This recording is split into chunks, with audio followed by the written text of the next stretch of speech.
earthquake? Couple of comments. I lost access to my previous tutorials, so because my hard drive crashed and I can't find digital copies. Also, my computer is running really slow right now. I've shut down a bunch of stuff in the background, but we're stuck with what we got. I apologize. Actually, you know what? I can do one thing, I think. Let me just pause the video for 1 second. What's going to be on this test? This one's mostly multiple choice. This one has around 15 or so multiple choice, and of those 15, lots are right-hand rule questions. I'll abbreviate that as RHR. Now there's 3 right-hand rules. The first one is for a current carrying wire. Let me see if I can find you a good picture of that one and cut and paste it in here. So if I go with a current, oh, this is why it's running so slow. These things are freezing. Okay, here we go. I'm going to look for a wire that's causing its own magnetic field, not a wire that's inside an external magnetic field, but a wire that's causing its own magnetic field, like this one here. This is where I would use, put the phone away please, Clay, thank you, the right-hand rule. So I'll cut and paste this one here. Click. Okay. What's the rule for a current carrying wire? You point your right thumb, which thumb, Colin? Right. You point your right thumb in the direction of the current, and your fingers curl in the direction of the magnetic field. So in this particular example, I think A, yes? Yeah. I imagine the right coming out of the board towards me. My fingers curl that way, so I would say A. Now, remember, when you get the direction for a magnetic field, remember the magnetic field direction also tells you the direction that the compass points. I'll write that down later on. So, rule number 2 is the solenoid rule. This one's a little tougher for me to find pictures of, but let's see if I can find a good picture of a solenoid. Here's solenoid. Nope, that's only showing a cathode ray tube. Oh, try here.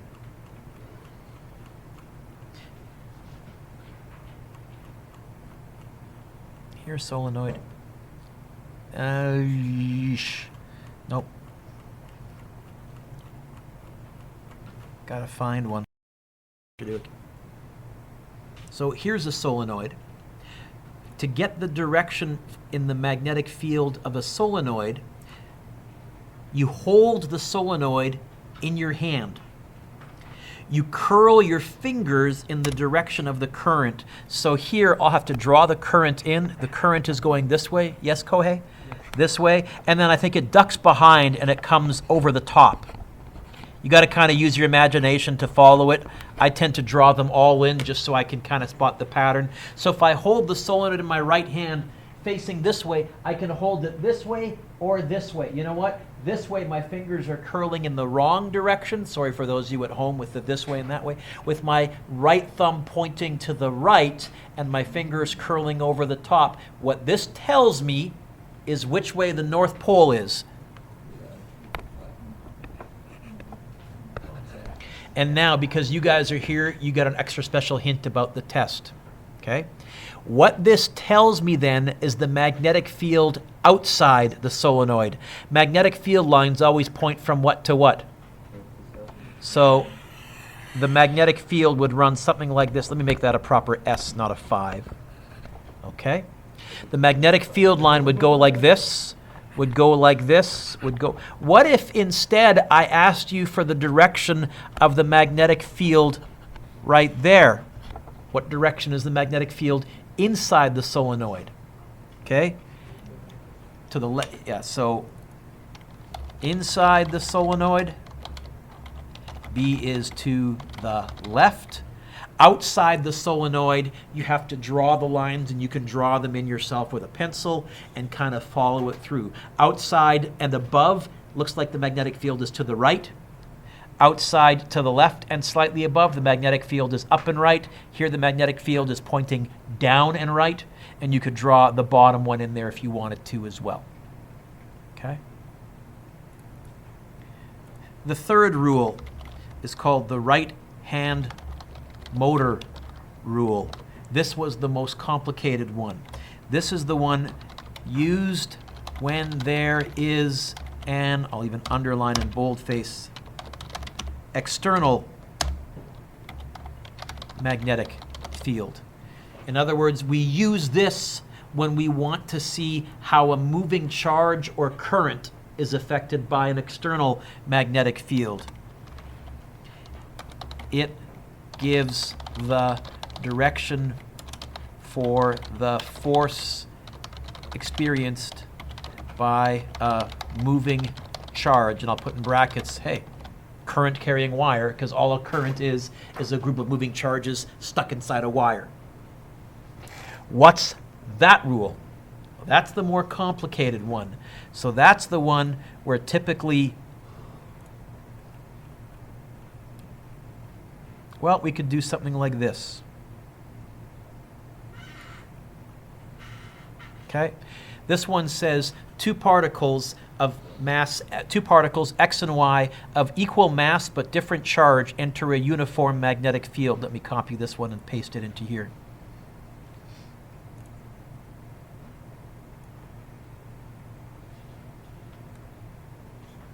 Okay, so here's our picture.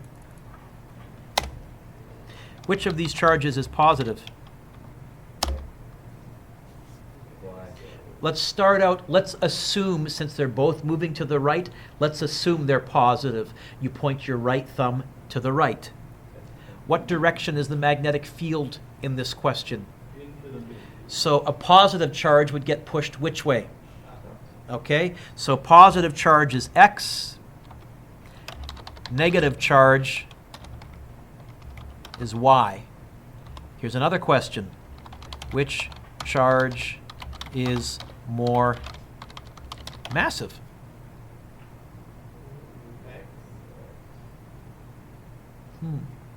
Let's see if we can figure this out. What path are these charges tracing out? So we can safely say magnetic force is pushing us in a circle. Yes? We can say QVB equals mv squared over r. Yes? And we can even then go, yay! By the way, what is mass times velocity?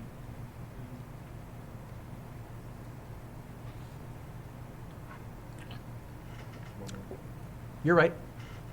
Momentum. So if I asked you to find the momentum, but I didn't give you the mass or the velocity, how could you find the momentum? Q times B times R. I just gave you a hint. Since you guys are here on a hot afternoon. Meanwhile, though, it said which charge is more massive. Let's get the m by itself and see how that's affected by things. So if I get the m by itself, I get m equals q times b times r over v. Or maybe I want to get the r by itself, because really I can tell you this has a smaller radius, this has a bigger radius. Maybe an easier way to do this would be, instead of getting the m by itself, let's get the r by itself. Well, we can do that. Let's go back to this equation here. I think, Dustin, the r would move up to the top and the qb would move down to the. So if I want the radius by itself, it's going to be mv over qb. Now it says they have the same velocity. It says they have equal mass. I'm sorry. So I should say not which charge is more massive, which charge is larger, which has a bigger charge, different charges.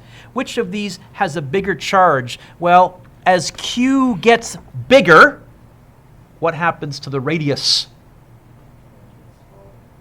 So looking at these ones, which has a larger charge, X or Y?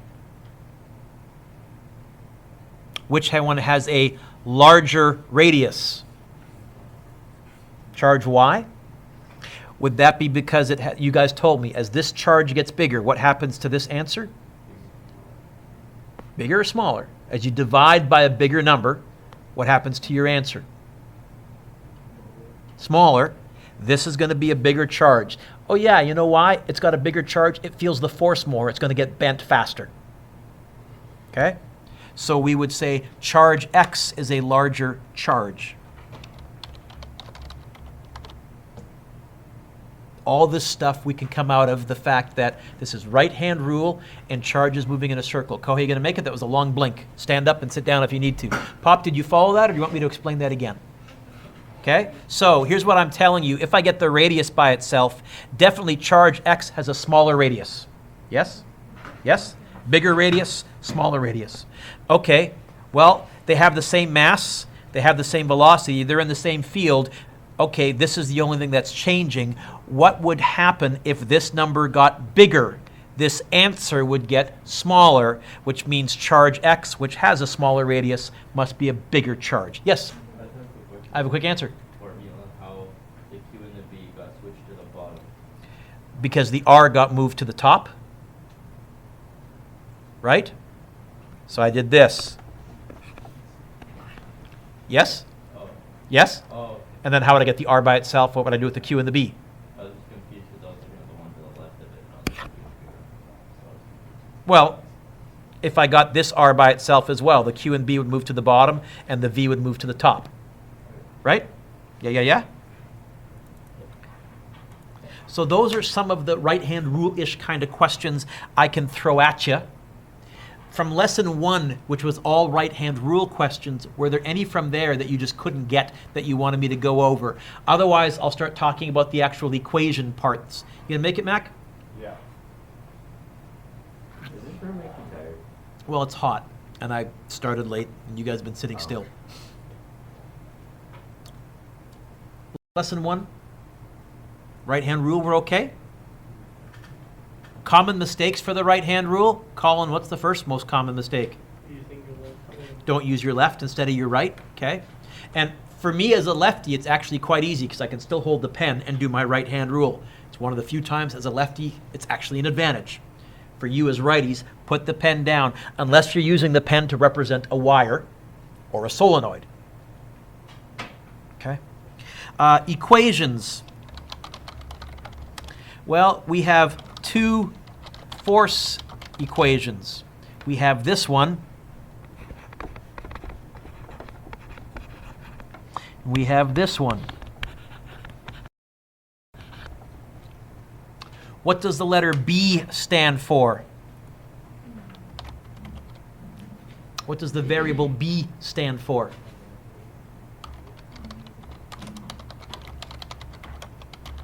Measured in Teslas. Okay? Some things about magnetic field. Magnetic field lines always point from?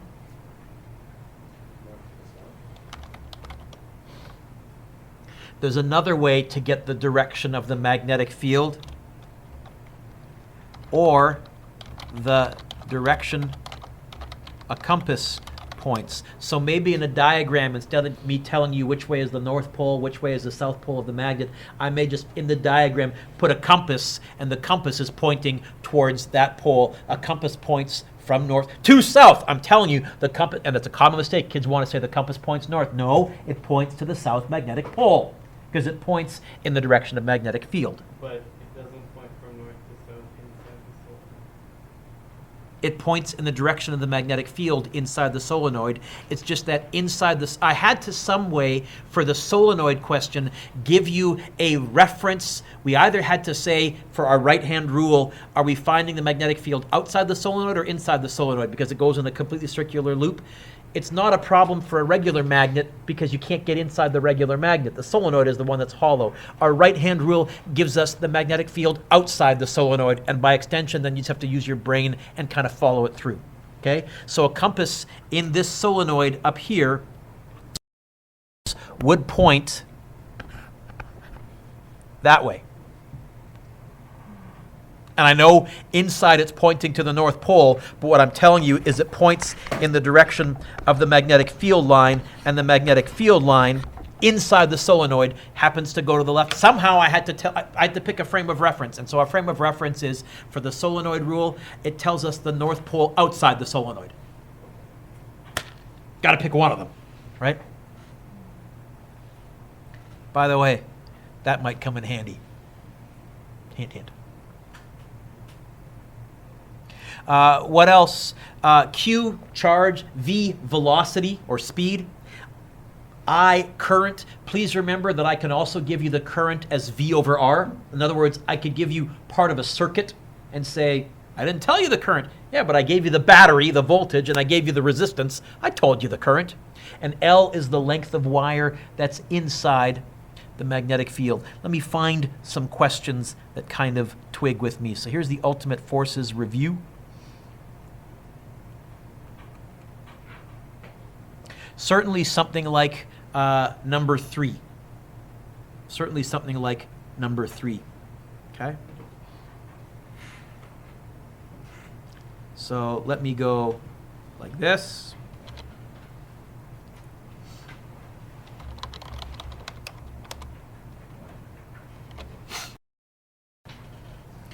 An electron traveling at, you know what, instead of pasting it, Mr.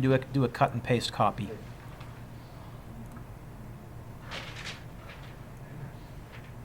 There. It's even highlighted. The key here, we have an electron. Radius, you know what? Magnetic force is what's pushing me in a circle.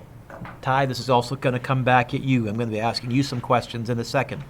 Magnetic force, it's on an electron, so it's the magnetic force on a particle, which is QVB, and it's going to be mv squared over r.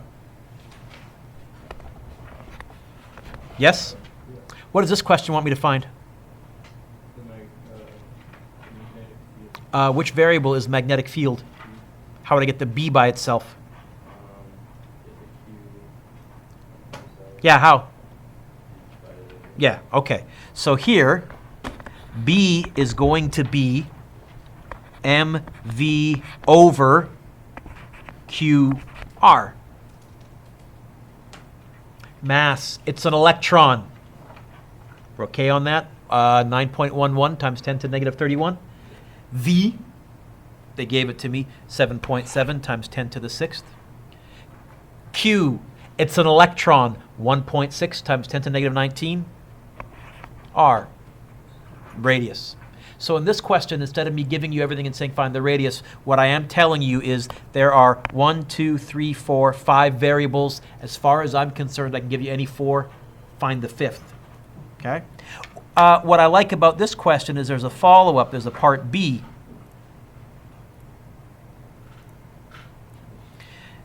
Which brings us our other equation. It says if the magnetic field is produced at the center of a solenoid by a current of this many amps, what's the number of turns per unit length? Say, what?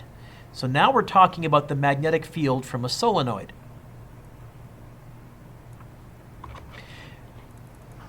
What's our symbol for magnetic field? Is that a hand up? Yeah. Yep. Could you show us, when you get to it in this equation, how to do the 4 pi squared times Yep. 10 something? What's the variable for magnetic field?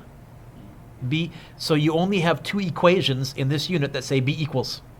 They're both for a solenoid. You can calculate a solenoid's magnetic field by going mu naught n times I over L. Or you can calculate the magnetic field from a solenoid by going mu naught little n times I. What's the difference? This is really the same as that. Little n is just in lowest terms. What's big N? The number of turns. What's L? The length in meters. That circled portion, n over L, would be, in terms of units, turns per meter, which is why I told you often they'll just rewrite that in lowest terms and they'll tell you how many turns per meter, or in this case, how many turns per unit length. This question wants me to find that. So I would take my answer from part A, or if I was feeling particularly nerdy, I could even go, what did I say B was? mv over qr equals mu naught n times I. QB, QR. Thank you. And then I could get the little n by itself. How would I get the little n by itself? I would divide by mu naught, and I would divide by the current. And the current apparently is 0.62 amps. Now, Clay, you said, how would I type this in? Yeah, on like a Casio one, because it doesn't work on like Casio. Yeah, so on the Casios, to type,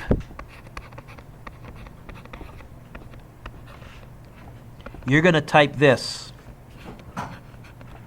pi. You're going to hit your times button. 4. You're going to hit your, I think on yours it's EXP. Bottom row, yes? And then -7. That's how you type in 4 pi times 10 to -7. Sorry? What is that? So the number I got, which is like I don't know. It's on your formula sheet as a constant, right? The permeability of free space. We'll actually crunch one in a second. I'm just trying to pick and choose. Let me see if I can find a nice one to crunch here, Mr. Dewick.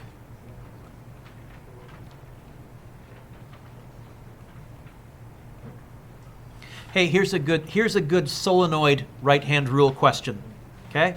So number 6 says this. Let's copy it, Mr. Dewick.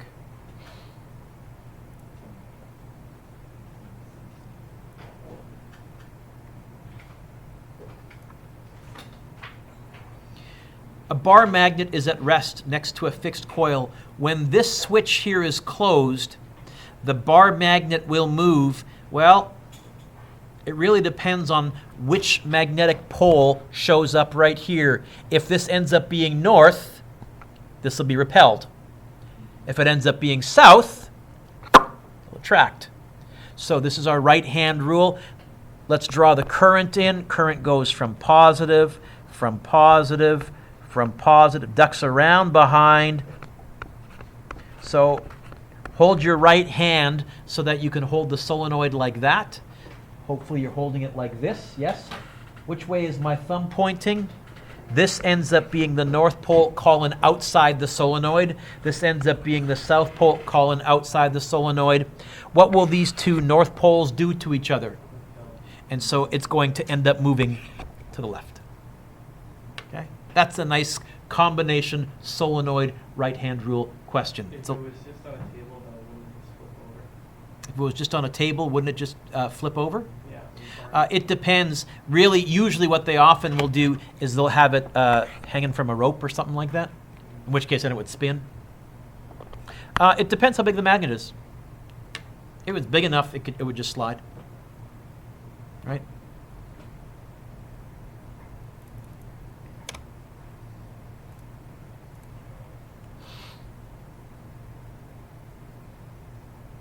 Sure, number 7, let's do together. This has a little bit of everything.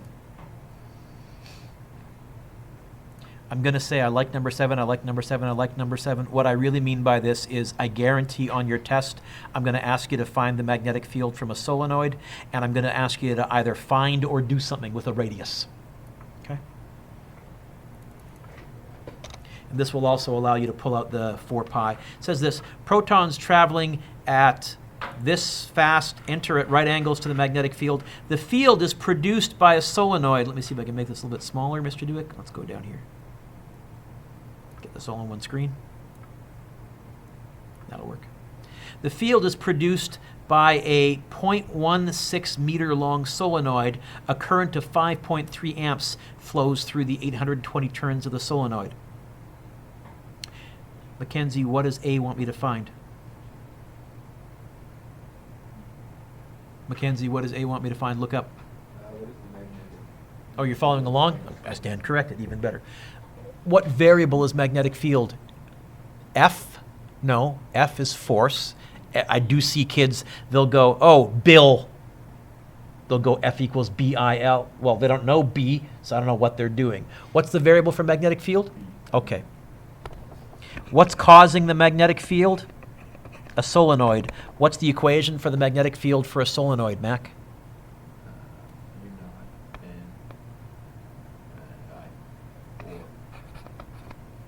U naught and I. Or Mu naught N times I over L. Now, am I going to use that one? Did they give me the length of the solenoid? Then I'll use the one with the L in it. Otherwise, they'd tell me how many turns per meter, and they wouldn't give me the length. Okay? Mu naught, I'm going to write 4 pi times 10 to the negative 7. If you're sketchy on your calculator, you may want to try typing this one in. N is 820 turns of wire. The current is 5.3 amps.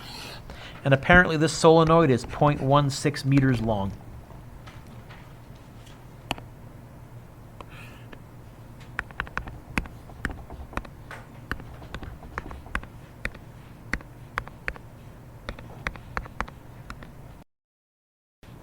And I get a magnetic field of, do you get 0.034133? You can go. Do you get that? Yeah? I'll go to 2 or 3 sig figs, so I'll go 3.41 times 10 to the negative 2 Teslas.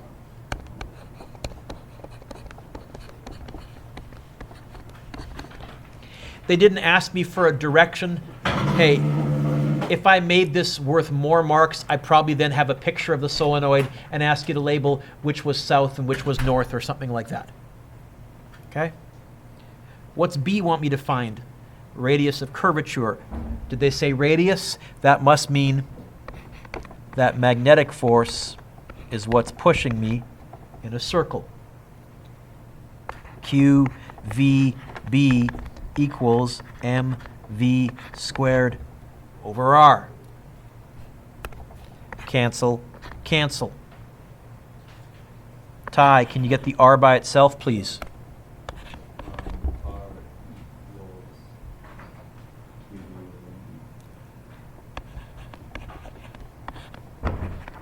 Is that right? So you're saying that you would just divide that over? Where is the R right now?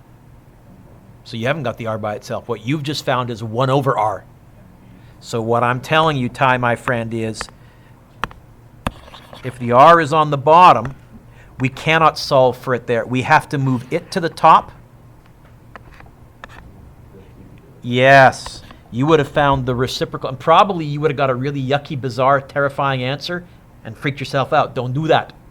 So it's going to be MV over QB. Which B? That B, the one that we just found. That would be a nice combination kind of a question, because just asking you to find the radius is basically cross-multiplying with a vengeance. For 7 marks, no. But for something like this, fair game. Okay? Do you want me to get the answer, or do you? It just has to be mass of the proton. It's a proton. Yeah. Velocity, they told me. Q, it's a proton. B, oh, whatever answer I got in part A. Yeah, there's the velocity, 2.2 times 10 to the 5th. Okay? Mass of a proton is 1.67 times 10 to the negative 27. Q, 1.6 times 10 to the negative 19, the elementary charge.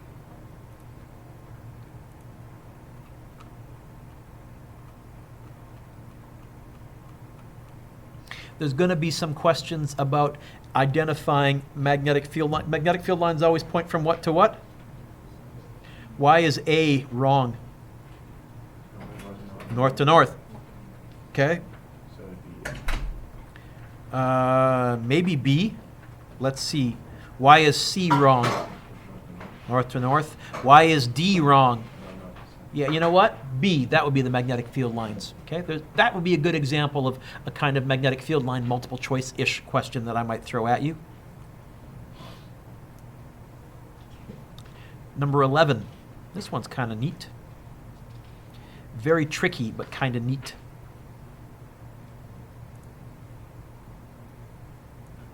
I'll treat it like a written question.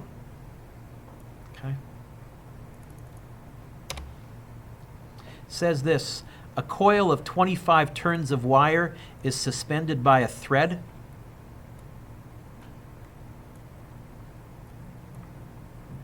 When current flows through the coil, the tension in the thread is reduced. What that means is the magnetic force is that way. You with me? How big is the magnetic force? 4 times 10 to the negative 2, because that's how much the gravity force down was reduced by. Oh, that's tricky. You okay with that? Yeah. All right. It's kind of easy. What direction is the magnetic force? Up.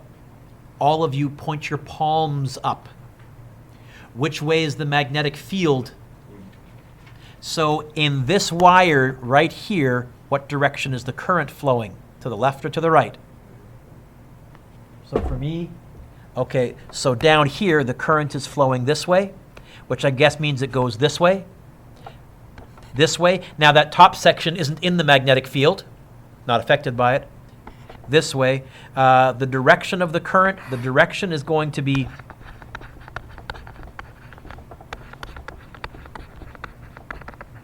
counterclockwise.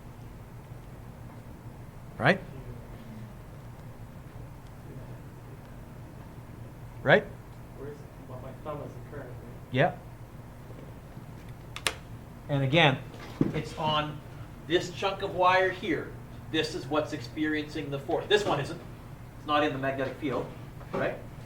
So, magnetic field into the page, palm straight up. Oh, the magnetic field is into the page. That's what the X's mean. Palm straight up. So and the current must be going that way. must be going that way. And then that way, and then that way, and then that way. Now, what about these two? Well, current this way, but it's going to get pushed that way. But here, current this way. You know what? These two are going to get pushed towards each other. Then that force is zero. Doesn't do anything. Up here, not in the magnetic field. No force. So there's the direction component. Magnitude. Well, Bill equals 4 times 10 to the negative 2. You okay with why it's 4 times 10 to the negative 2? They told me because they said this is how much gravity has been reduced by. Well, that must mean the force up is that big. They want me to find the current.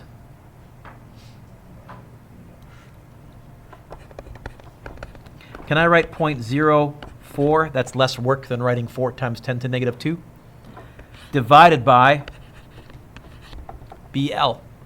This question, by the way, was a very difficult question. A lot of kids got this one wrong because we're still wrong. We're going to get this. 0.04 divided by, what's B? 0.065. What's L? Which L am I going to use? The 0.25 or the 0.15? Yeah, this is the chunk of wire that's experiencing the force. And so a lot of kids, oh, so proud, they thought they'd figured this out. They went 0.04 divided by 0.065 times 0.15, and they said, oh, excellent. And they got 4.1 amps, and this is wrong. And the reason this is wrong, the reason this was such a tricky question is that would be correct if there was only one wire. How many turns are there? Okay? Which really means each wire is doing 1/25 of this work. Each wire is carrying 1/25 of the current. You actually have to divide this answer. That's the current in one wire. That was the really, really sneaky part. I'm not going to give you one that tricky with that final step. I would have no problem, though, giving you this diagram and saying which way must the current be flowing. I would expect you to be able to clue in, oh, tension was reduced. That must mean there's a force up. In other words, for that third right-hand rule, Colin, the one where it's thumb, fingers, palm, I have no problem giving you palm and fingers, which way is the thumb. Or I have no problem giving you thumb and palm, which way is the... I have no problem saying to you, if I tell you the current and I tell you the force, which way is the magnetic field? Or if I tell you the current and I tell you the magnetic field, which way is the force? Or if I tell you the force and the magnetic field, which way is the current? Is that all right? That, to me, is totally fair game, and I'll find some questions like that. So then it was divide by 25 equals 0.16 amps. The correct answer for this question was, I think, B, if you look at my answer key. Okay. Number 12, find the radius. Hopefully you've clued in that you're going to see that and you're okay with that. Then it says here, describe the path of the proton and use principles of physics to explain the proton's motion. I'm not going to probably give you something this complicated, but if I was answering this, I would say the key constraint was the velocity, the magnetic field, and the force were all at what? Right angles to each other. Then you can talk about how once it bends a little bit, now the force, this is how we showed that it was going in a circle. I'm not really going to ask you one like that. 13 is fair game.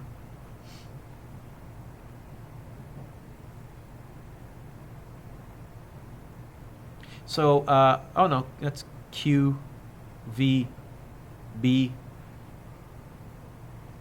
Yeah, that's fine.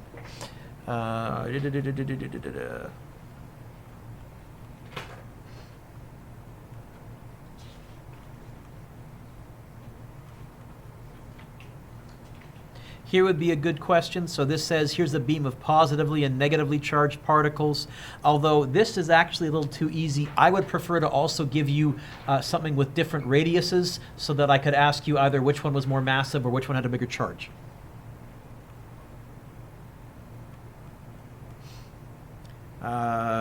Okay, Colin, here's a question then, number 24. Let me cut and paste it.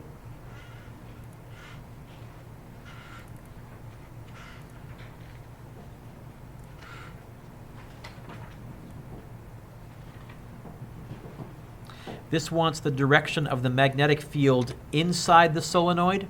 Our rule gives us the direction outside the solenoid. So we would say current is like this.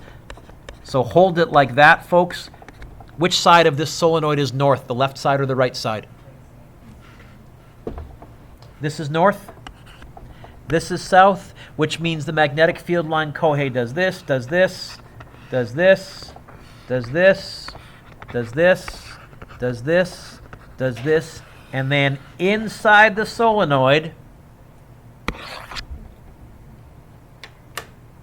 outside the solenoid, walk through the line. Okay? I haven't found an easy way to do these. I have to draw that circle every time. Then I can get it. I'm good with the right-hand rule, but if you ask me, Mr. Dewitt, could I have got that answer without drawing it in? No, I have to draw it in. Yeah, no, that's fine. It takes 1 second.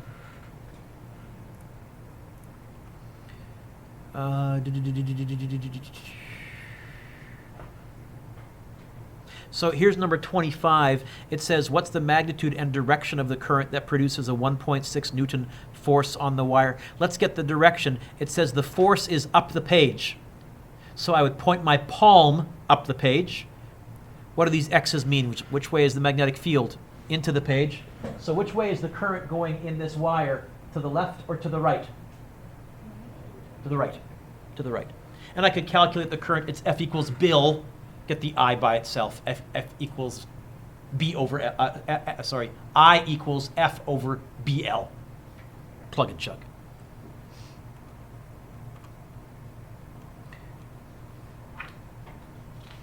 So here's an idea. An electron enters a magnetic field as shown. A proton traveling at the same speed. Let's cut and paste this. This kind of a using principles of physics or radius question.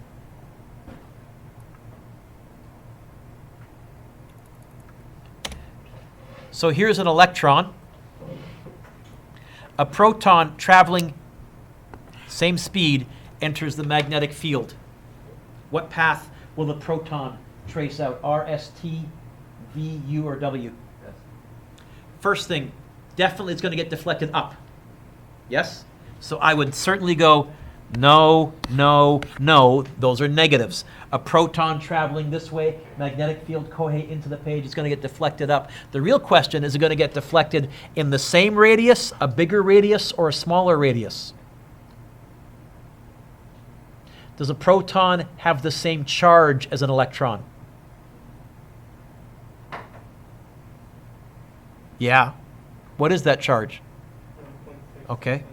Does a proton have the same mass as an electron? No. It's going to be different. So we would go like this. Ready, Ty? You're going to be up again. Magnetic force is what's pushing me in a circle.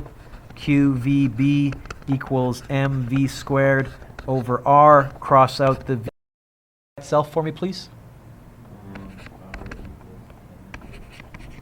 Okay. Proton, it says, has the same velocity. They're in the same magnetic field, and you've told me they have the same charge. Does a proton have a bigger mass or a smaller mass than an electron? Bigger mass. So m is bigger for a proton. What will r be for a proton? If m is bigger, what will r be? Bigger. So r or s or t? Right? That would be a nice complex, yeah, but systematic step-by-step to get there kind of a question. Lots of good right-hand rule stuff there. A few more.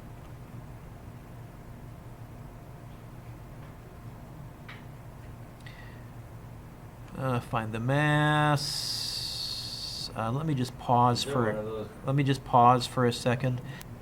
So, folks, for those of you watching at home, no cathode ray tube. I'm going to pause and just now ask any other questions, anything you want me to go over. It's lots of right-hand rule stuff. The actual math, it's basically cross-multiply, plug and chug. Oh, okay, you got to type that 4 pi thingy in and know that mu naught means that. But so are there any other questions you want me to go over? Just as long as you know the right hand rule, you're Pretty good, the 3 of them. Yeah. Did you say what questions you liked? Okay, I can do that. I'll tell you which questions that I like. And then, let's see. I just did the whole thing. See you. Yeah, but I'd like to know which ones are more important. Number 3.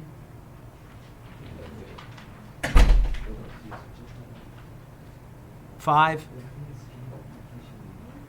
Well, it's a good right-hand rule question. Sure, 5. 6 is good. 7 is good.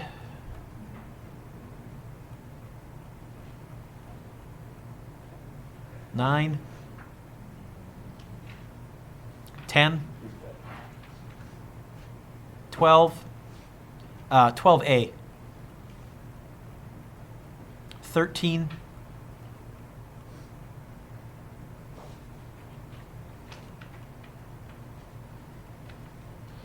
17. 17 is tricky, but there's a nice example of using the right-hand solenoid rule. The only thing is I couldn't give you one like 17 in that it'd be tough for me to reproduce this diagram accurate enough to read it. But the idea, I guess I'm saying, please make sure you can figure out the magnetic field from a solenoid. 18 is good. 19 is a nice conceptual question. There is going to be at least one kind of conceptual with that radius where I'll say, what would happen if we tripled the speed, or if the mass got bigger, or the magnetic field, what would happen to the radius, that kind of a deal. That's why I did so many of those with you guys. 20. What is the answer to number 20? Compass would move. Yeah. A, B, C, or D? Because both C and D have compasses in them. Which one? North, C. C. And that's why a compass points south, is a compass has a magnetic north pole on the tip of it. Okay.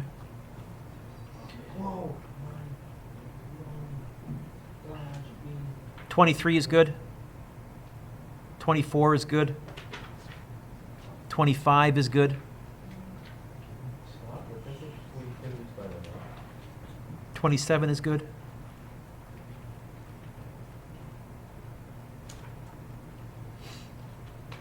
29 is good. Yeah, the only thing is, so in 29, they're asking you to find the force using F equals Bill. The odds are very good. Instead, I'll give you the force, and I'll ask you to find either B or I or L. Okay? I think there have been some like that. 30, yeah, 30 is good.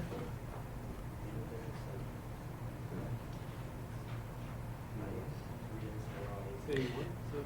30 is good. 33 is a nice, like, hey, here's a abstract, what could you kind of do algebraically with that radius equation, okay?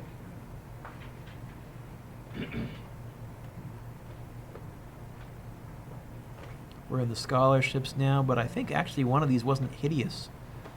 No. There you go. So what you're saying is just do the whole thing. Do the review. Like I always say, do the review. Yeah. Well, I mean, If you do the review, you'll find very few surprises, if any, on the test. There's one medium tricky multiple choice, but it's one that you can do algebraically pretty easily. like